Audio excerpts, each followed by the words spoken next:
Hello everyone! Samahan nyo Tita Wena, tayo ay magkusido ng pamprit. Ayan, o diba? Sa pagkukusido nga natin, syempre, meron tayo ditong luya na medyo mura pa, no? Syempre, sibuyas at bawang, kamatis, huwag kalimutan ang sili, pampa. Sarap ng kain. Yes, at tayo nga ay magigisa ng ating pamprit ay ng ating kusido sa pinagprituhan ng isda. Ayan, dyan na tayo magigisa para mas malasa, no? Makuha natin yung lasa ng isda. Nilagay na nga pala natin yung luya, sinunod natin yung bawang, and now ay isusunod na rin natin ang sibuyas.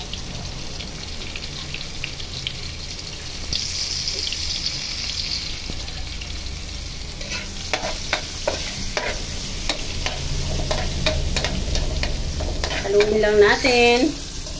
At pagkalahalo nga natin, i-stay lang muna natin dyan. Bago natin ilagay yung kamatis, hayaan muna natin na lumabas yung aroma ng ginger. Para masarap na masarap ang ating kusido. Guys, alam nyo ba, ang kusido, dati, nung ako ay 7 years old pa lang, gustong-gusto ko talaga to. Kaya lang, syempre, nung 7 years old pa lang ako, mahirap lang ang buhay namin.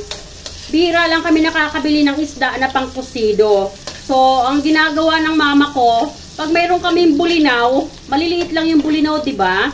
Niluluto pa rin namin as a kusido ingredients. Kaya nung ako ay nagkapera na, lagi kong binibilhan ng mama ko ng malalaking isda at ang papa ko para luluto sila ng totoong kusido. Ang masarap talagang ilutuin kusido, guys, ay blue marlin and tuna. Ayan, guys, pwede natin ilagay ang ating mga kamatis.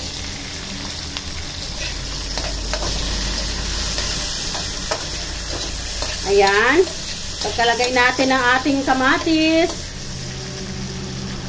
sa mga nauna nating ingredients, ay pwede na nga natin ilagay ang ating cubes. Dalawa ang ating gagamitin para mas malasa. Pagkalagay natin ng cubes, maglagay na tayo ng paminta. Bahala na kayong mag-adjust kung gaano karaming paminta ang gusto nyo ilagay. Kung gusto nyo ng may kick na spicy, go ahead and put more. Pero kung ayaw nyo ng medyo spicy, then put less. Ayan, lagyan na natin ng sabaw. Enough para maluto yung ating kusido at nang mayroon din tayong hihigupin. Ayan, pwede natin ilagay yung ating sili. Ayan, pakuluin lang natin muna yan, guys. Saka natin ilagay yung isda kasi yung isda natin ay naprito na, luto na yan. Ayan, ayoko kasi nung fresh nalulutuin kasi nalalangsahan ako. Dati okay lang sa akin na ikusido yung fresh, hindi na kailangan prituhin. Pero siguro dahil sa bumabata na si Tita Wena. Sinong relate dyan? Hindi ko na kaya yung masyadong malangsa, guys. Ayan. So, dito ay maglalagay tayo ng konting patis. No measurement, guys, ha? Estimated na lang kung gaano karami ang inyong ilalagay.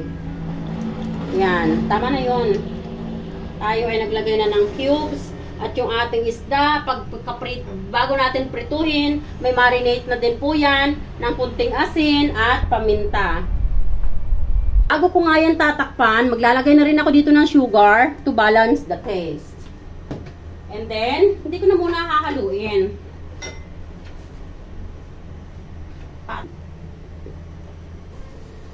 So, ayan, guys, kumukulo na yung ating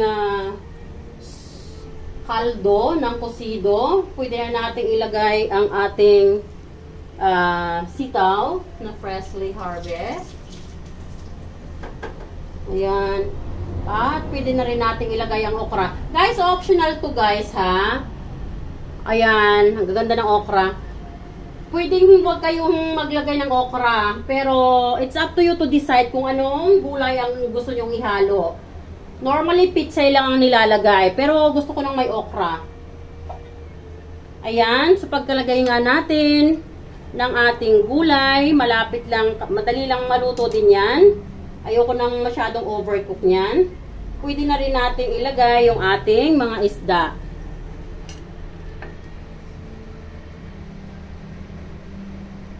Ayan, ang lakas ng ulan guys. Umuulan na naman.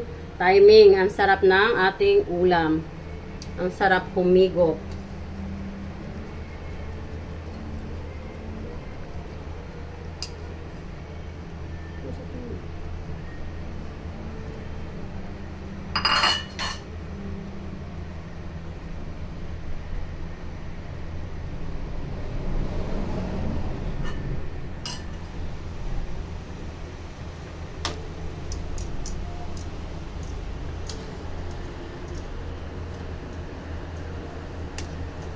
Ayan guys, at the same time, ay pwede na rin nating ilagay yung ating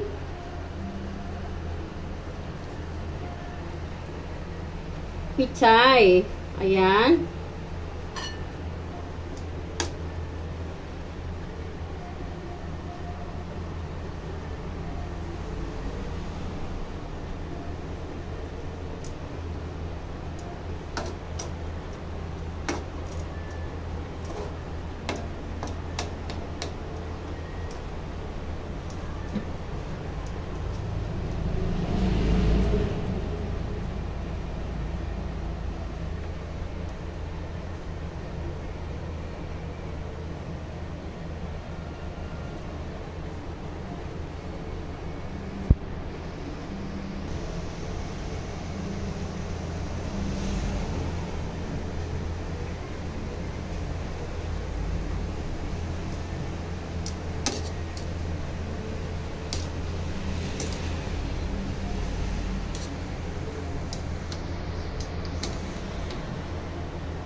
So, ayan guys, hayaan lang natin na kumulo ulit yan ng isa pang bisis, no? Para sa ating nilagay na last na gulay na pichay. Ayan, at pwede na nating fire para half cook lang yung ating gulay. Ayaw natin ng overcook na gulay, no? Para hindi nag-evaporate yung nutrients ng ating gulay. Guys, ang sarap oh. Sabaw pa lang. Oh! Ooh! Look at our cocido. Ooh! Sarap. Wow!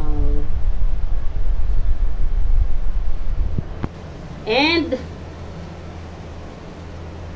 full of vegetables. O, diba? Cocido ni Tita Wena.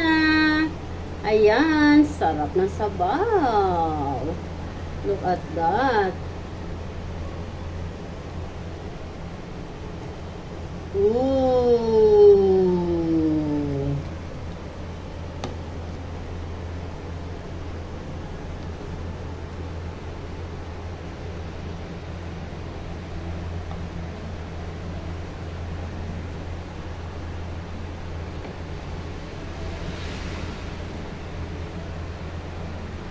Super delicious. Ayan. Salamat na muli sa inyong panunood. Meron naman tayong bagong putahe na ilalapag sa ating hapagkainan. Ito ang cocido ni Tita Wena. Sobrang sarap. Oh. Sabaw pa lang. Talaga namang. Ooh. Yummy. Delicious. Thanks everyone for watching. I love you all. Bye. Let's have lunch. Stay safe everyone. Pouring rain heavily this time. Hindi ko lang alam sa inyong area. Ayan. Sarap nito. Look at that. Yummy. Dabado. Sili. Look at that. Sarap.